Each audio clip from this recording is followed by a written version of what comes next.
Hello, and welcome to this new CTO talk. My name is Cornel Fatulescu. I'm Chief Platform Officer at Pentalog. I hope you hear me well, meaning I'm in charge with products development and technology strategy of the group. And this event is a special event because here we stress the idealistic view that we've developed over the years about the CTO role implementation. And if you aren't aware, there is this series called CTO Fundamentals that captures very well this view that we try to stress in this series. And it's about a character called Bob, who is a developer, and he becomes a CTO. He puts lots of joy in it, like everyone else. And from ideal CTO, which is the moment where he discovers a list of requirements and priorities for the CTO role, Bob goes to CTO strategy, he learns what that means, he iterates again and again and improves this CTO role list of responsibilities through CTO tactics, and everything is wrapped up together in the final session called a better CTO. Now we've taken that view and we've extracted a series of questions that you are going to hear them here. I'm going to address these questions to our guest here today, Andy. And we get different guests from session to session so that eventually in the end, we might have a list of answers that either support that idealistic view of the CTO role or discourage it. And yeah, that should be some sort of value for everyone else. And if you didn't look at the series I'm talking about, no problem. These questions are still viable and very important. And I hope you as the audience, you will enjoy the answers Andy will give us here. Now, questions that I prepared here with my colleagues are just a part of the questions from this series of, from this episode of CTO Talk. The most important questions that I'd like to hear come from you, and I'm going to look at my chat, and whenever a question is raised, I'm going to say, hey, dear guest, we have a new question, and we will try to answer.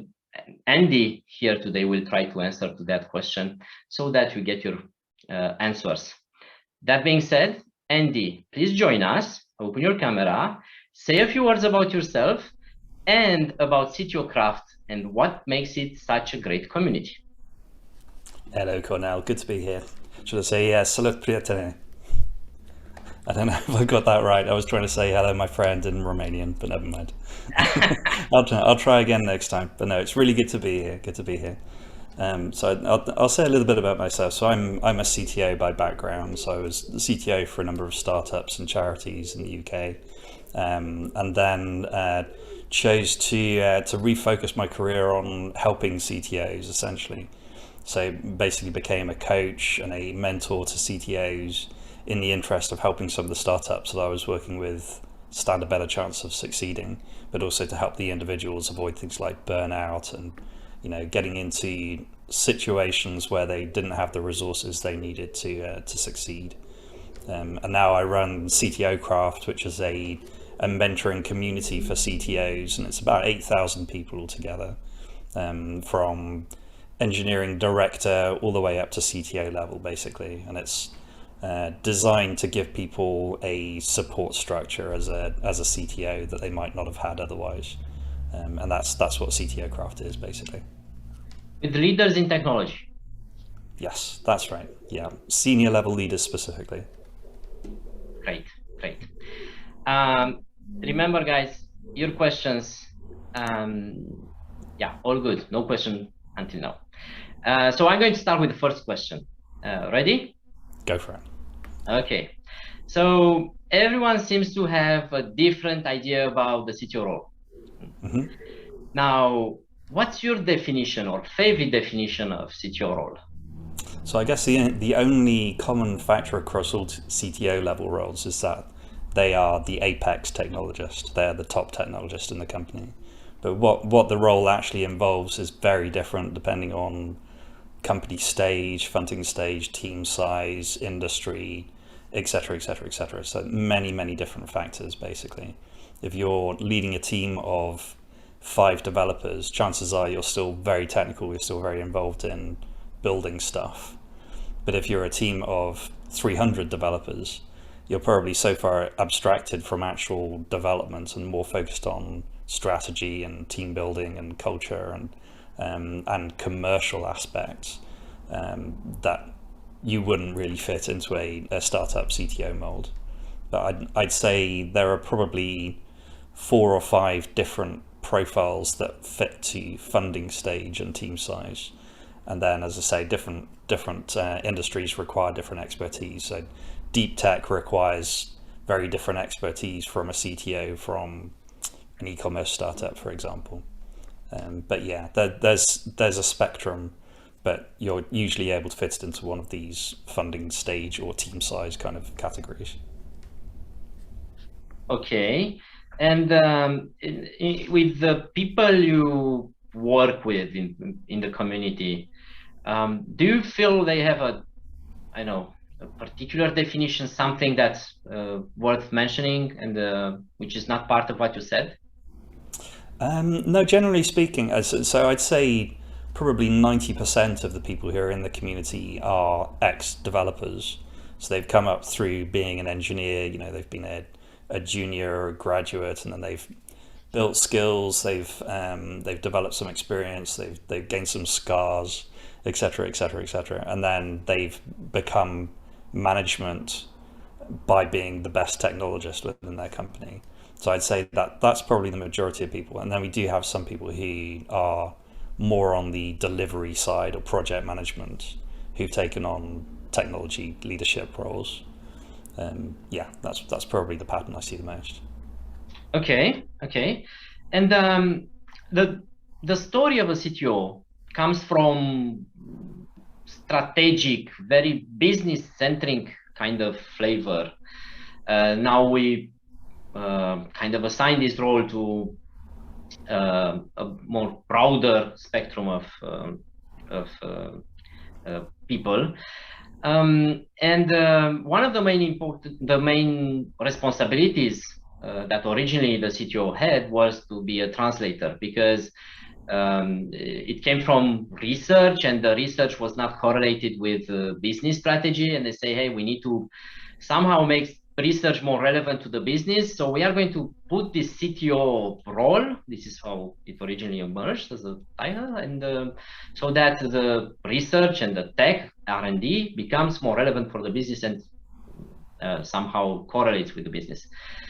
Do you think this role of translator, CTO as a translator to translate technology and research to the business and business to the research or development, is still among the most important responsibilities for the CTO? Yeah, absolutely. As I said before, in a CTO role, you're at the apex of the technology. So really, you are the integration point with the rest of the business and the commercial side of the business.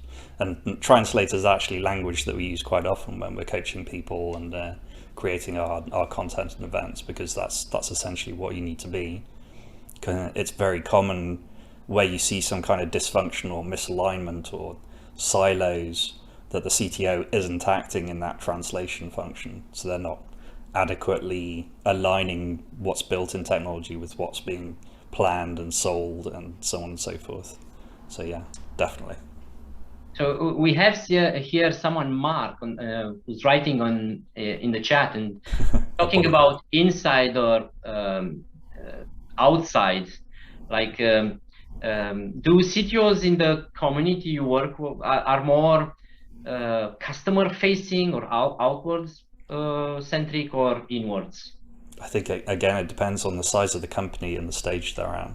There is a stage and a size where becoming more of an outward facing or a brand for the technology function becomes a big part of what you do, for sure. But in the earlier stages, it's more internal facing. I think it's just getting stuff built, getting hypotheses proven or disproven. Yeah. And one of the responsibilities, key responsibilities in the idealistic view of the CTO role was also the partnership with the executive management, with the executive officer. What can you tell about this partnership? Is something like, is it important or not? Some key criteria to do it well, or even some indicators like you need to at least spend this time together.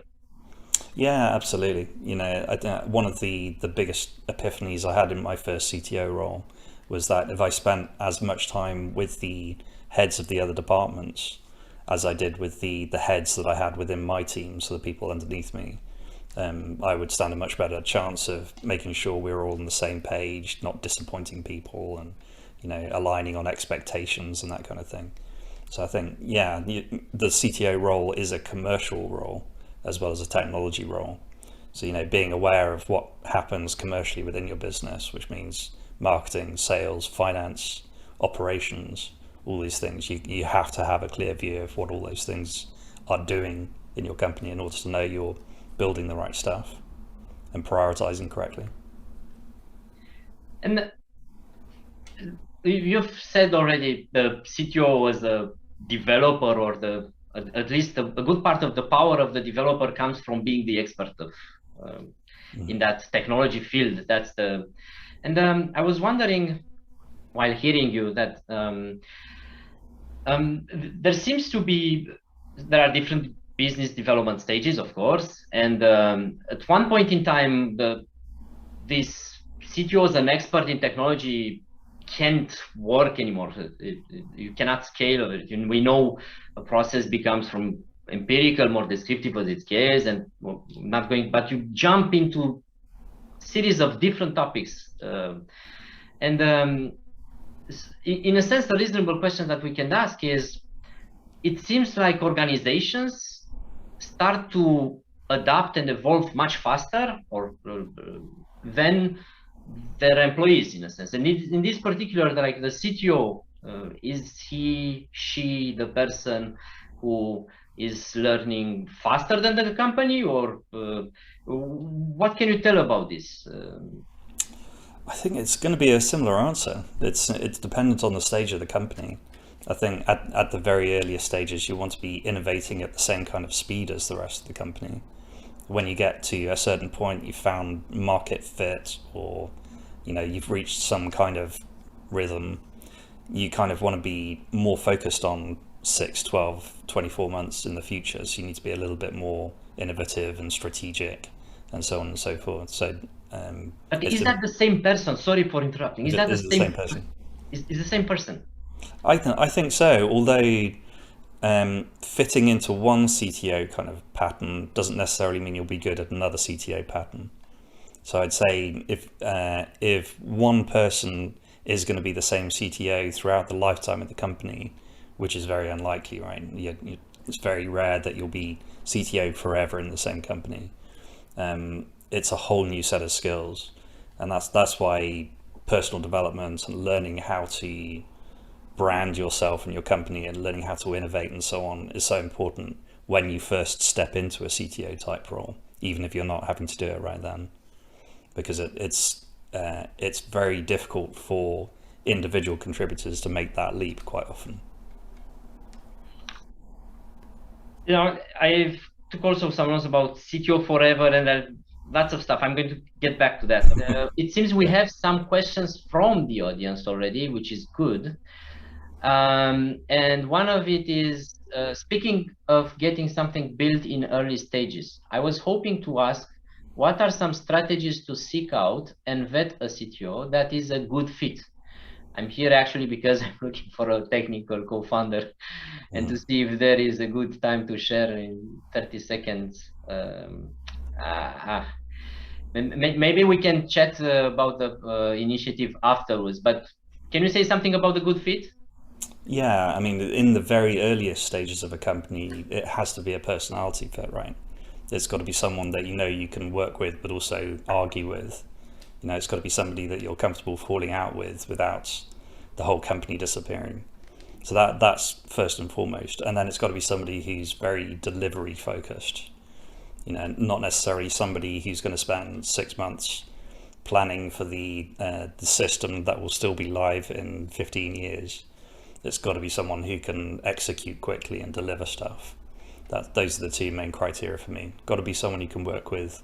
Got to be someone who's very focused on getting stuff out.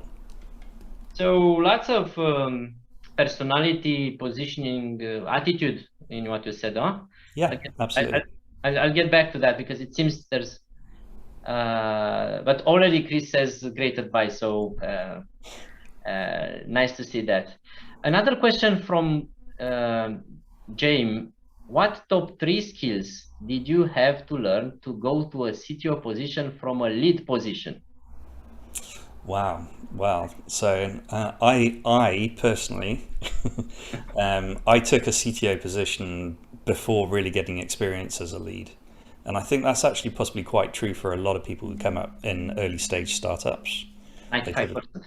Yeah, I'd say a lot of people end up in the CTO type title, not necessarily the role, kind of by default and without any experience or any kind of support or anything like that. But the biggest things I had to learn personally were things like delegation. So I was very bad at delegating. I wanted to hold all the toys. All the toys were mine. I wanted to do the hard stuff. And then stuff like communication and stakeholder management. And then the third biggest one, which definitely was my biggest failing in my first CTO role, was managing my energy levels. So I burnt out very heavily in my first CTO role, and that was because I didn't take care of myself. I didn't pay attention to my energy levels, and yeah, that was the biggest learning for sure. Listen to that, dear audience. Take care of yourself. Huh? Take care of yourself. Please do. Please do. Yeah. Yeah. So it just doesn't stop to be raised as an advice again and again. It seems to be a real problem in the world. Yes. And you've said something about delegation, and I get that a lot. Like working with CTOs, it's always like I need to delegate more, but for me, it always seems to be a symptom more than a real cause of something.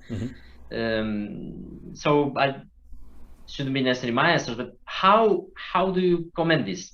What do you think is mainly the main cause of I need to delegate more and I don't know how?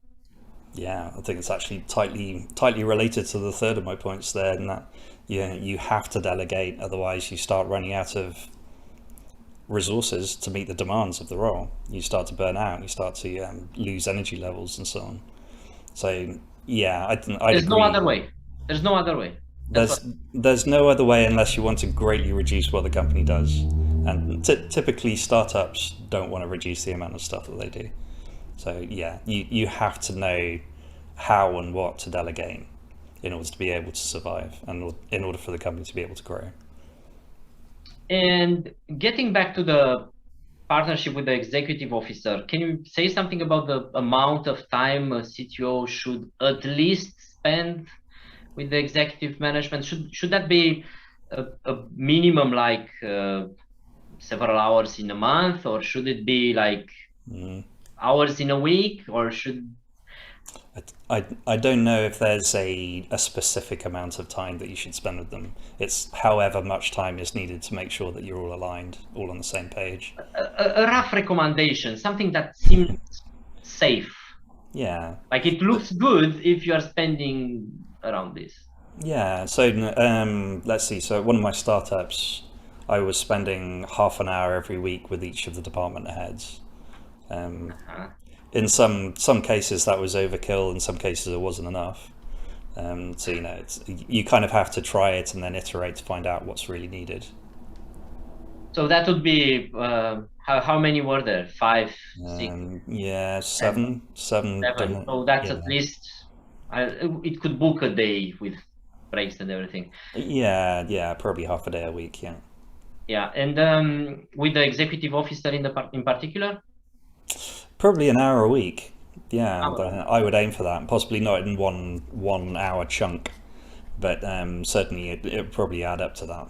Yeah. Yeah. But again, At one point in time, I had I was having a situation, and I was looking at it at the end of each week, and I was saying, spend time with this person, this person, this person, and because it was very hard to do this consciously. And do you have any tools or practices in this? No, I mean, they're essentially one-to-ones. So it's whatever practices you would use for scheduling and conducting one-to-ones. That's what they are, essentially. But yeah, making sure there's time set aside for them rather than it being ad hoc and, I'll meet up with you in the kitchen and we'll quickly go over this kind of thing. Having dedicated time, it's much safer, but also it shows to them that you really care about what's going on in their department. The fact that you've dedicated this time every week to them. So it's another way of building bridges, building trust. So it seems we have a psychologist here with us, Carolina, saying, as a psychologist, I totally agree that not delegating is a symptom. So, yes. Yeah. Dear audience, hopefully you are hearing that loud. A question from Anand. Sorry for my English from Cartoon Network. What do you recommend for a big tech for their long-term strategy planning? Ooh, that's quite a broad question, isn't it? In terms of models and methods, or in terms of what kind of strategies they should have on their books, or I think I need a bit more information there, and then maybe you can add some more in the chat. Domain-specific model. Ooh, okay. I'm not sure that makes it any more understandable, but I suppose from my point of view, I'd be thinking in terms of the longer term vision of the company and the mission. Having a clear desired outcome, whether it's 3 years, 5 years, 10 years in the future, and then working out how to get there is a lot easier than just thinking about the steps. Does that make sense? That's a very vague answer, but I don't completely understand the question. It's a very generous question with lots of papers in it. We could do a whole session on that, I think. Yeah, but we can even do a week, I think, because and so I think Eisenhower was the person who said planning is everything, plans are useless. Right. So that's, I think, a small part of the answer, but there is a whole session on strategy and CTO strategy that explains what strategic decisions means, who owns the strategy, and things like this. I do think it can help at least to reframe the questions. And I'll go to Chris as the follow-up to vetting a CTO. What litmus test can you use to assess CTO deliverability and sense of urgency?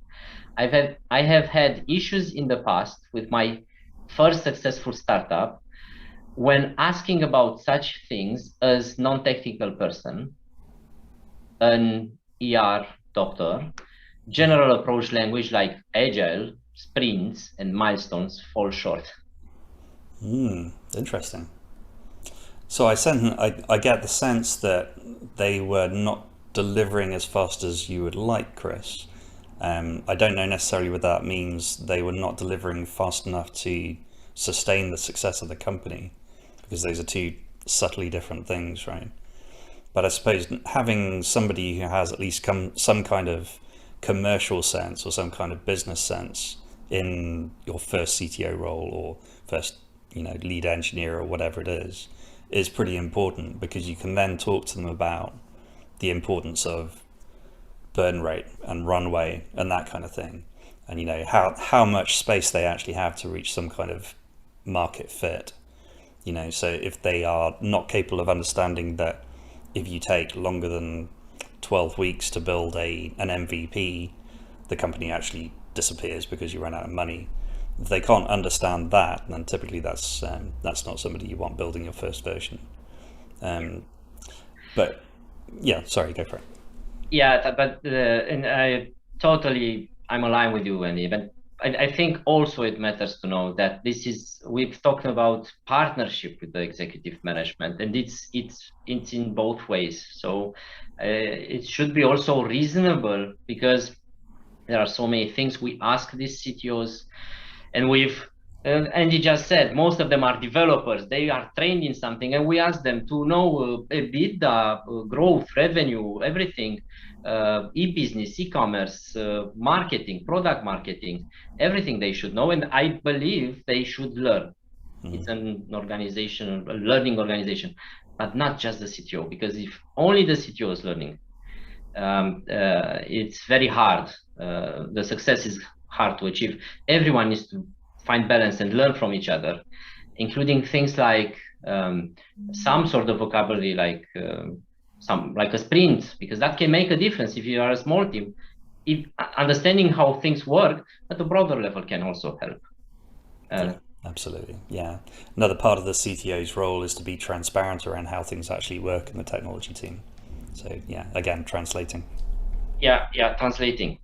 And let's go to something, because I feel we have not just CTOs here, and this is great. Let's ask a very hard question. Very hard question. Uh-oh. It's about decision making. So it's not. It didn't happen once that we've observed that the top level is taking lots of decisions, and they expect from the bottom up, like teams who are there to do the job, to self-organize, improve, measure, limit what they do, and things like this, and focus and deliver. But the top management, the executive management, doesn't necessarily bring proof. They are measuring their decision implementation cycle time. Like, we've taken 10 decisions today, and it took us 6 months to implement. Does it make sense to take 10 decisions a day or a month, while our average cycle time is this? And there's this concept in governance, like limiting the number of decisions, like preparing better, filtering better, and not engaging with what seems smart, limiting number of decisions at the highest level also, or at least that should be the area where it should be limited, because everyone else needs to align in a sense.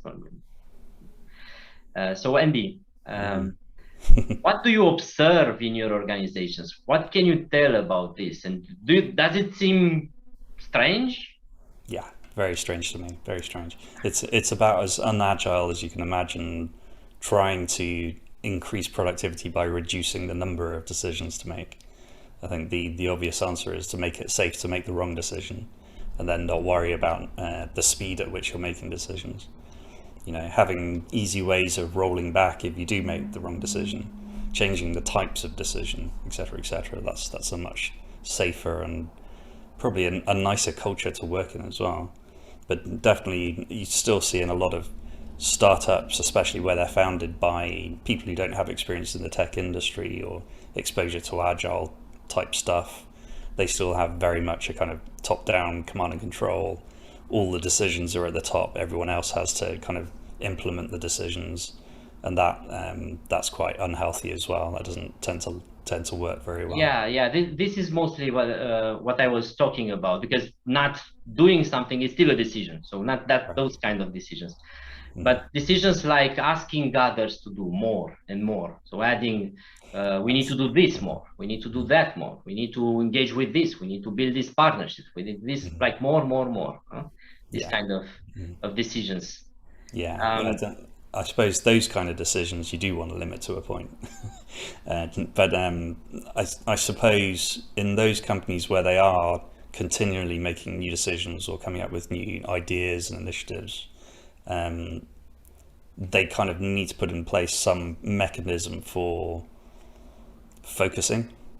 So something like OKRs or management by objectives or things like that, where they can actually define what they want to achieve over a period of time, and then have something to align all the decision making and all the prioritization to, rather than just throwing new stuff in there constantly. But that's further reaching than just the CTO role, for sure. And in terms of I don't know, OKRs or decision refinement? Do you have some frameworks, tools, methodologies that you would like the audience to know about? One or two? Yeah, let's see. So there's a model called the Vroom-Yetton model, which is VROOM-YETTON. There's two guys called Victor Vroom and something Bettel. But it's essentially like a decision tree for whether or not you delegate a decision, or whether you make it autocratically, or whether you collaborate, for example. It's quite a big decision tree. You get lots of different branches you can go down according to the type of decision you want to make, or the type of project, etc., etc. So that's one I've used quite a few times. In terms of prioritization, stuff like RICE, risk, impact, etc., etc. Don't ask me to remember the C and the E. Yeah, and I like OKRs. I don't think they're suitable for every company, but I do see a lot of value in terms of alignment and their use for kind of defining what all the different departments should be working on. I'm not quite so keen on them as a tracking tool and a measurement tool. They're more for making sure everybody knows what the important things are. But yeah, those are the main things that I use over and over. Dear audience, I hope you take notes. You've also highlighted something which was very interesting within the framework, recommended that not all decisions should be treated equally. Some of them are more autocratic, others less. Yes. And this lends us in a more broader topic called governance. So governance is, in its core definition, efficiency of what we do. This is we are taking these decisions. Is that implemented efficiently? We have a CTO role. Is that working properly in the organization, and so forth? Whatever we say, we do. But governance makes everyone afraid, scares everyone. It seems so traditional, I'd say. Is it still a relevant topic? Do the people you talk with, your CTOs, do they talk about governance in general? Is that a theme? Is that or it disappeared from our conversations? I think it's disappeared from everywhere other than things like security and IT and that kind of thing. In terms of stuff like program management and TOGAF and enterprise architecture and that kind of thing, I think it's still fairly relevant, but I don't hear that term come up at all in talking to startup and scale up CTOs, to be honest. I think it's probably more interesting when you get to a certain stage where you have to become more co-aligned and more accountable and that sort of stuff. We have a question from Bernard about architects. How do you see the relationship between CTO and architects? Is the CTO the top architect? Not necessarily. No, I think it depends on the again, the size and the stage of the company. I think at the very early stages, yes, you're the architect. If you're not both the lead technologist and the architect, when you're building the first version of your system, you're going to have a lot of trouble and you're going to slow down. But I think there is definitely a point at which the CTO shouldn't be responsible for the architecture. I think purely from the point of view of removing themselves as a bottleneck, allowing the rest of the team to operate, what's the word I'm looking for, in a self-sustaining fashion, so they're not reliant on the CTO to make decisions and design the architecture and so on and so forth. I think that's really important. So it depends on the stage again. I hope, Bernard, you got the answer, and it clearly states that there are things that we expect from a CTO which are mandatory, like partnership with the executive officer or acting as a translator mode, and things which might make more sense in a context than in another. This is, I really love your answers. I couldn't. So good. One last thing. and then I have to rush a bit because we are having lots of great questions. So I'm going to get back to the chat. Anything in particular, because you said about CTOs in startups, so there's quite a financial journey for all these companies. What is the role, or what are the, most important aspects the CTO should take care of in a financial journey, like going from a step to another in funding? Yeah, sure. So it's likely that all the companies, especially if they're tech startups, they'll go through some kind of tech due diligence as they go up the chain of funding. So being able and willing to document, put together stuff that you can provide to potential investors to show how you've built things, what your culture is like, how secure it is, how you prove the security and backups, and business continuity in general.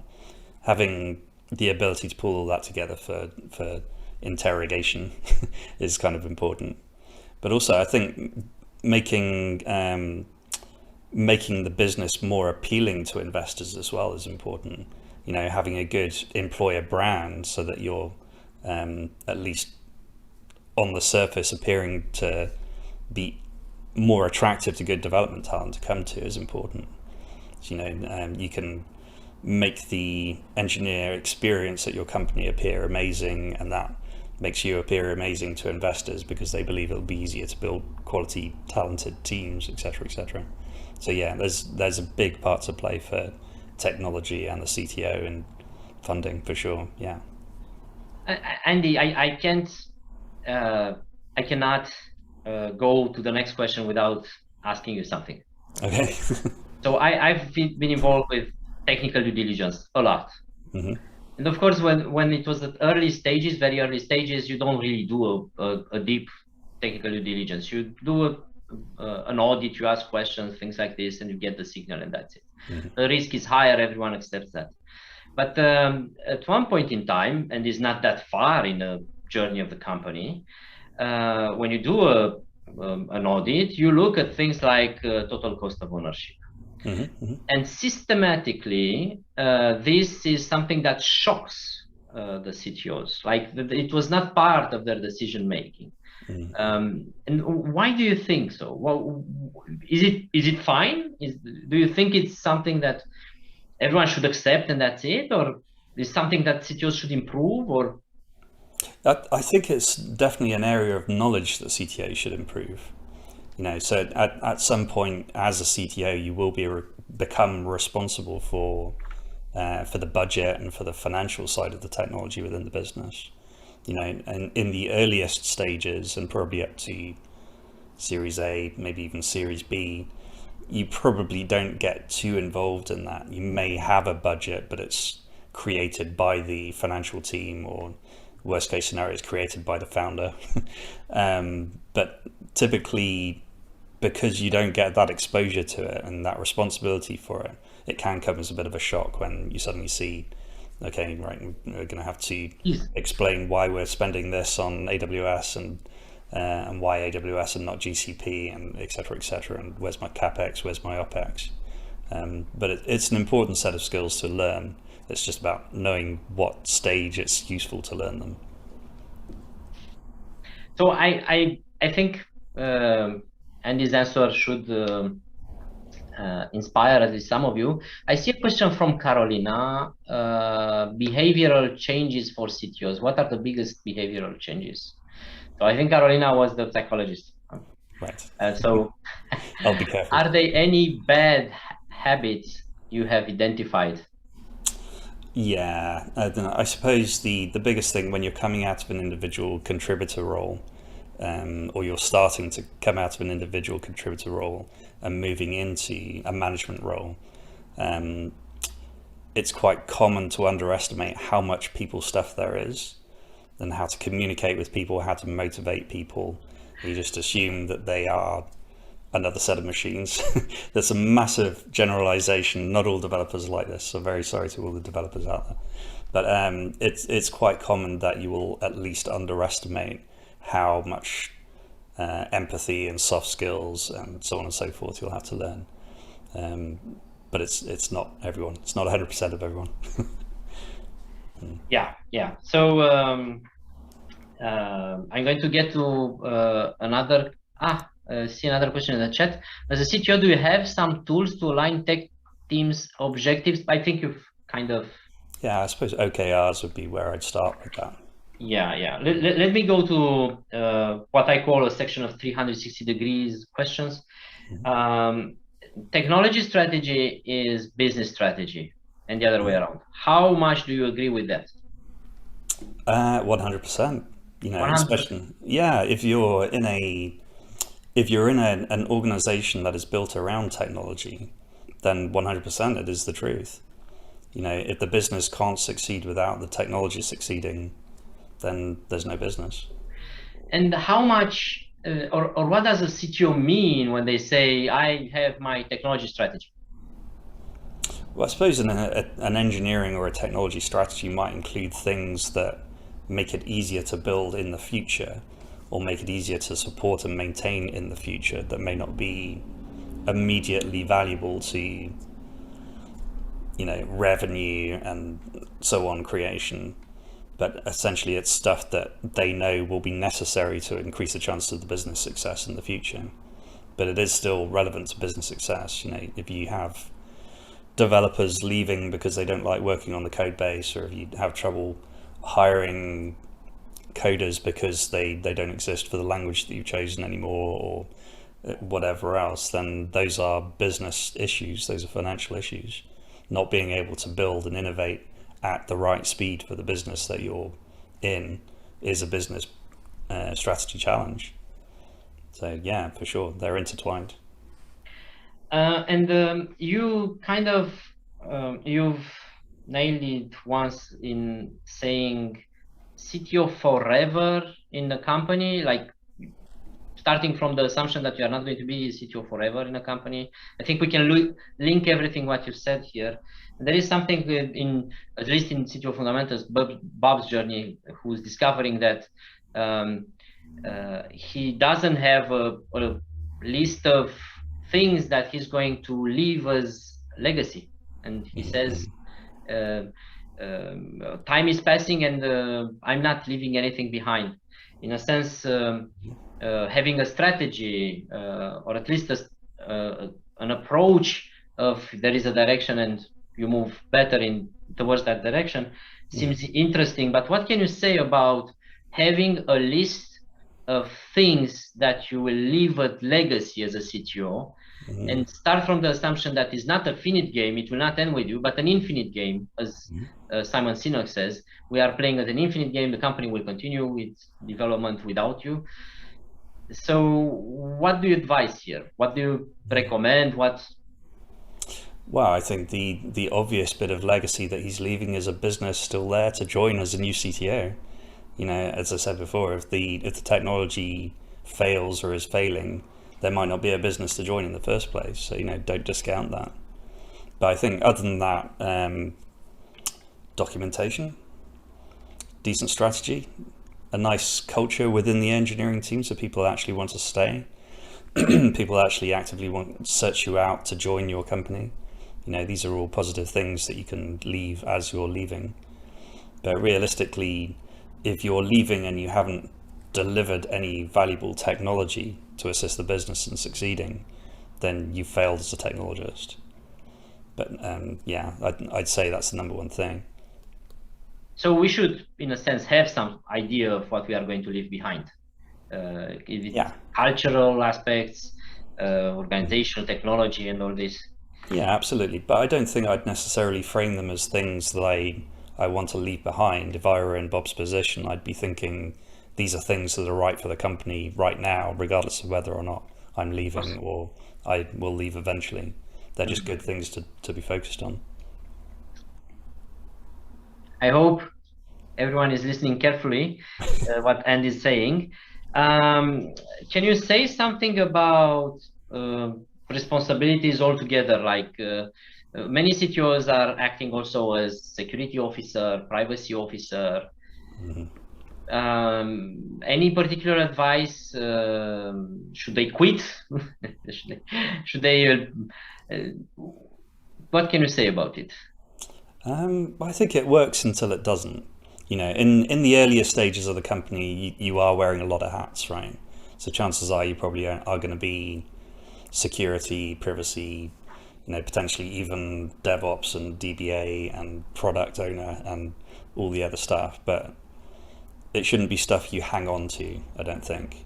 I think you should play to your strengths as an individual. So, you know, it's fine if you want to continue owning security, for example, but don't plan to hang on to it forever. It should be something you should be willing to give away. You should be able to give away your toys at some point. But yeah, otherwise you do become overwhelmed. This becomes, it's already huge enough. The security is a body of knowledge, and privacy and data can become quite sophisticated, legal and regularity and everything. So in a sense, it's like a mission technology, which is condemned or a privilege to be always shared. There's no point where you are alone, right? Absolutely, yeah. I think it comes down to the quality of the people that you have in your team and the seniority and whether they have the resources, whether they have the bandwidth to take on some of these things. But eventually you do want to delegate them. You shouldn't hang on to those things forever. One easy question. DevSecOps. Everything seems to be shift left today. Yeah. Like we put testing, we said let's shift it left, it's important. Then we said ops and let's shift it left, now security. But at one point there are limits. What do you think will be the, I know, after 2-3 more iterations in shifting left everything, we will end up to put everything in that team. How things will look in the future, like from now in 5 years from this perspective? Wow, that's not an easy question. You lied to me. It's a short one. It is a short one. I don't know. Is the honest answer. You know, I think what's missing from DevOps and DevSecOps, but which is kind of there in SRE, is quality focus. So at the moment, quality, you still see that there are either one of two patterns especially in startups and scale-ups, which is that you have some QA people who form part of the development teams while the code is being developed, or the development team is responsible for their own quality. So it's all, you know, interactive tests and unit tests and so on and so forth, or behavioral tests. But I think probably at some point the quality and the standards of the code that's developed will probably make its way into something like DevSecOps, but I don't know how exactly. I do think it'll be much more kind of front and center, because quality is still a big problem in what we do. It's a big hindrance to productivity in general. So yeah, I see something forming around that. Who knows? Quality, automation. So like we've shifted left, but not seriously doing it right. Yeah, that's it. Or not just having it on the left, making it something throughout the process. But yeah, who knows? Good. Now let's talk about. There's a question about who do you rely more in your job in a daily basis? Which one of your peers, I suppose, as a CTO? Good question. I suppose it depends on the company and the challenge and the industry. You know, if your company's building something very complex technically, it's likely to be someone like a chief architect, like we were talking about before, or if you have a VP of engineering, it's probably your VP of engineering or your head of delivery or whatever. I'd say that's probably more likely than being reliant on the CEO or the founder or a CPO potentially. Those would be my next choice, but it's probably someone just below your level in the engineering team. But yeah, depends. And what can you tell about the leadership style you are promoting in community at CTO Craft, and that you also see or not see with the CTOs that are members? Yeah, so I'd say almost all of the people that come our way at least aspire to have a more kind of generative culture. I don't know if you've come across these three terms. I forget who came up with the different archetypes for cultures. But generative culture means everyone's involved in decision making. There's lots of psychological safety. It's not about top-down control or process control, and it's much more organic and a much happier Western model. Thank you, Mark. Yeah, that's the one. So yeah, generative model is kind of what we assume all startups want to aim towards these days. One of the other archetypes in the Western model is the bureaucratic model, which is where it's very, very process focused, and you're kind of allowed some freedom as long as you're not breaking out of the very strict and very concrete processes that the company has. And that there's still a bit of that. But I think more and more startups are seeing that that's just not a good way of developing code or developing businesses or products in general, or leading groups of people. So yeah, that's kind of what I try and build into the coaching and the mentoring and the events and so on, leaning more towards that. And it's better for stuff like diversity and inclusion and so on and so forth as well. So yeah, I'd say that's it really. Generative culture. There seems to be this recurrent example of someone in a company, an employee, because it's a self-governing organization, flat organization, and starts to build an application to collect data about health of his colleagues about COVID. It was during the pandemic, and one of the employees was upset, and he reported that, and it became a huge legal problem because they weren't allowed to collect data about the health of the employees. And in a sense, there needs to be some sort of framework or guidelines that say, hey, you can take whatever decisions, but keep companies safe. Yeah. What can you say about it? Yeah, so I'd say not all generative cultures are flat organizations. So, there are plenty of very hierarchical teams that have generative cultures. But I'd say absolutely, we are governed by the same laws as any other business. We are governed by the same sort of moral and ethical laws as everyone else. So yeah, it doesn't matter how generative or holacratic. I think when we're talking about flat companies, holacracy, yes, holacracy and teal organizations. Someone just said governance should kick in, which is interesting. That's it, yeah. Although governance, you can imagine it as something big and hardcore and immovable and so on and so forth, or you can think of it as just common sense guidelines, like things like collecting data on your colleagues. There's not a lot of common sense in that, but and also then laws of whichever country you're working in. And in a sense, it goes to skills, to knowledge of people. People are integrated, and things are more hard to grasp, like the cultural aspects and tacit knowledge, and things are explicit and quite well formalized. But it's always skills acquisition and checking those skills are there, or that knowledge was at least acquired, then maybe cannot be practiced yet. But most of the companies don't really have a not a bulletproof, but something very robust in skills acquisition as a model in the company that they have tested and scales and skills. Even some of us tend to avoid assessing skills that might feel some of them is not me. I've seen that a lot, like not checking the knowledge of other people or how they integrated and things like that. Makes it too mechanic and less human. What can you say about it?